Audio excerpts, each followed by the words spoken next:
Hey guys, what is going on? Today is the Monday. Nope, it's not Monday. The Tuesday update of the channel. Just got back from PAX Prime. I didn't do a video yesterday because yesterday was Labor Day. I also turned 365 days older, which is not a good feeling. Kind of, yes. I guess it marks another year of reckoning. Makes no sense whatsoever. But in this video, I'm going to give you a recap of my favorite things at PAX, as well as what is going on with the channel this week. So thank you guys so much for tuning in to our weekly update. First thing I have to talk about is I got in from PAX Sunday morning. And without a doubt, the highlight of PAX was getting a chance to play The Binding of Isaac Rebirth. And it wasn't on the show floor. So, you go into PAX, there's games everywhere, there's people everywhere, it's a massive humanity. But the way things were set up to go see Rebirth is you had to make an appointment, go see it. So we did that, and the game's pretty incredible. I had a chance to play it on the PS4, the PC, and the Vita, and I'm just trying to think where to start. One of the first noticeable things is that I thought I would miss the old game music, but the new music in the game is so ambient, it sometimes changes based on the room or situation you're in, and it really kind of sets the tone for my alarm going off. That's not the case. It sets the tone for the entire game, and everything from the new items to the controls. Actually playing with the controller in the PS4 isn't as bad as you would think for those of us that are used to playing with the keyboard. And but the controls are really tight. The graphical update is so smooth. To see some of your favorite characters from The Binding of Isaac redone in the 16-bit theme, it's just incredible. I'm really excited for the game. But kind of the best part of the whole thing was the fact that Tyrone, who's in charge of the project, really was so accommodating and so nice. Just a great guy. Talk about a dream developer to have on the team. Just told us as much as he could about the game, and just was really nice guy. And oddly enough, Tyrone.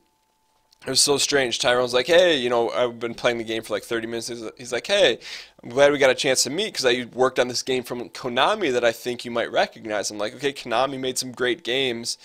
There's not a game from Konami that I don't think I would know about, but he pulled up a picture and it was actually a Big Brother phone game that was done by Konami, that the only season it was done for any of you guys who watch Big Brother that don't, it was season 10. So I'm like, that is so odd that out of all the games, like first off, it's odd that Konami did it. Second, that of all the seasons, they picked season 10 to do it. And third is that Tyrone worked on it. It was such a weird coincidence. It was strange, but also made me want to actually, because, I think I have a vast knowledge of the show that I was on twice, but I'd never heard of the game. So I actually wanted to try it out and see what it was like, but we couldn't find it. It's so old. But anyways, so outside of that, also had a chance to play the game, play Rebirth, or got a chance to watch the games. Like some of the most infamous or notorious or famous, however you want to look at it, Isaac players. They were all in the same room playing at the same time. It was actually a really cool experience. We just had a really good time. Outside of that, the other company, so Nicholas is developing, I don't know if Nicholas is, but Tyrone from Nicholas is developing Rebirth. And they have another interesting game coming out called Castle in the Darkness that I played in like 5 minutes of, and it's reminded me a lot of Kid Icarus, so I'm really excited to play that. I could see that doing like a full playthrough of that on the channel. But anyways, so that was Rebirth from PAX, which was the definite highlight. The other game that really caught my attention, just from it being a lot of fun to play, was this game called Ace, Arena Cyber Evolution. Essentially what it is, it's people's calling my phone during a vlog. Do not call me during a vlog. It was essentially what it is. It's 3-on-3, this like cyber sports games, but it's really the best thing I could equate it to is a modern day Blades of Steel, and we had a chance to play it. But it's a free-to-play game. I'm definitely going to start playing some more of it because it was just a really good time. And in place of hockey players, you get to pick like different characters that all have different abilities. There's like defenders, there's people focused on assault or scoring, there's larger characters you can play to be the goalie, because the interesting thing about the game is the goals are so huge. It's just a lot of fun, and you kind of have to check it out to play it. But it's called Ace Arena Cyber Evolution, and which kind of leads me to my next point. So it was me, lovely Kate Kim, who streams a lot on Twitch, and Northern Lion versus Rockley Smile and two randoms. And we destroyed them 10-1, so course, we had bragging rights the whole time, but that was another highlight for me of PAX, was getting a chance to get to know some people I've been connecting with online and just, you know, talk about a great group of people. Ended up hanging out a lot with Mathis Games, Northern Lion Kate, and Rockley Smile, and talk about, I don't know if it's a Canadian thing, but they're all really, really nice, even though Nick and Mathis aren't from Canada. But it was just, it really made the experience that much better because they're all, you know, really nice humans, individuals. They're really funny and a lot of fun to be around. So yeah, so we ended up playing that game, and Mathis was excluded from that. I don't know, he was doing some big time things. But anyways, Ace, Arena Cyber Evolution Ace, you got to check it out. It's free to play. I'll probably stream some of that, although it'd be more fun to play with people on your team as opposed to playing with randoms. But anyways, the other game that at PAX that stuck out a little bit, I didn't get a chance to play Bloodborne. I really wanted to play that for PS4, but the line was too long. But I played a game called Axiom Verge for PS4, and they talk about being not like Metroid, but it's exactly like Metroid. I know the developers said, hey, we use it as an inspiration, but if you look at the game and look at some of the enemies in the game and the environments, this game called Axiom Verge, it's about as close to Metroid as I've ever seen, and I'm talking like original early day Metroid. So that was pretty fun, although the sound in that game, the music and the sound effects were really kind of grainy. That's the only thing that would turn me off from playing it. I know it sounds kind of funny, but it really has like a digitally grainy sound to it. But anyways, be pressed for it. Outside of that, other things that happened at PAX, Twitch actually had a pretty good party. They definitely upgraded things from last PAX where they had it at a club and it was really loud and you couldn't really talk to anyone. This time they had their party at, it was a bowling alley / bar, and it made for a lot nicer environment to converse with a lot of people. Had a chance to meet up with DJ Wheat, who's essentially responsible for all this madness. Scoots, JP, had a chance to meet Man vs. Game. Bear Taffy, talk about another good dude from that whole crew. Really nice.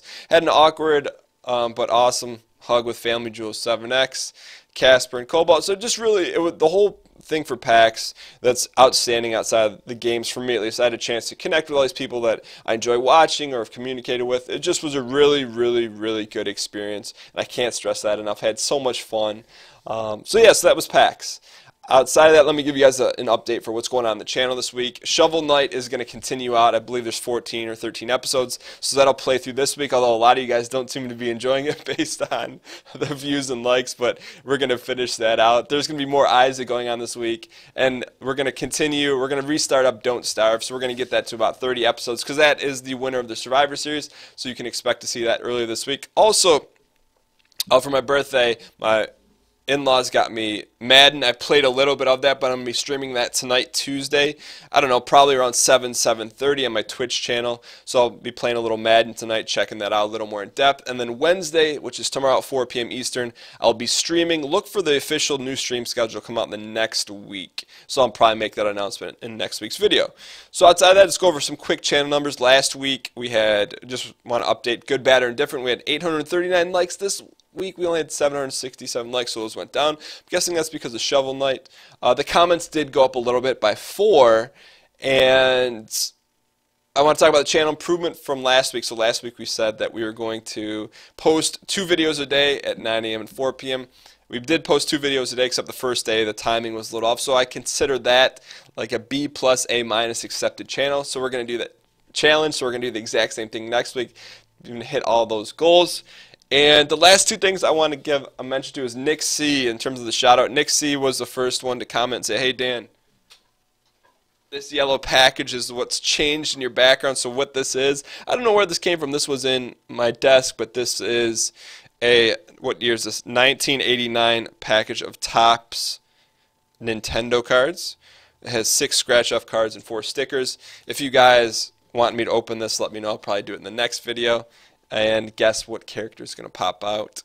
And then finally the commenter shout out I want to give, because they went above and beyond in the comment. It was Immortal Viper, and really all the 49 plus others who commented on the finale of The Walking Dead Season 2. There's some really interesting discussion going on. And that's what I really like to see on the channel, is that it's not just people saying first, although that can be funny at time to time. Someone got torched in that in the comments. Anyways, but there's a lot of discussion around the games and some intelligent discussion based on what you guys decided, what you guys have seen, what you guys would like to see. So I really found that really refreshing to see such an interesting dialogue going on in the comments of that video. So Immortal Viper, thanks for leading that off, and everyone else that took part in that. That was awesome. With that being said, that is the end of this vlog, and I will see you guys the rest of this week with 2 videos a day.